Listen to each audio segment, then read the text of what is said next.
Welcome to the Genius Factory. Enjoy the video. You start by verifying hardware and firmware. Open BIOS or UEFI and enable hybrid or multi-GPU support if present. Next, install the latest manufacturer drivers for both the integrated and discrete GPUs. Use the laptop vendor package first, then GPU vendor updates. Once done, enable advanced power and developer settings in the OS so you can assign apps to specific GPUs. This gives you control and prevents automatic overrides, making the following steps predict. Now you configure the operating system and specific applications.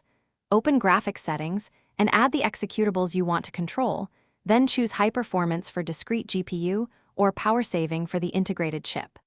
For advanced control, use vendor control panels to create profiles and enforce GPU affinity. Make sure to adjust the power plan and thermal limits so the discrete GPU isn't constantly thermally throttled. This maintains performance while preventing overheating during extended workloads. Finish by testing. Run a few benchmarks and monitoring tools to confirm which GPU is active and check temperatures and clock behavior.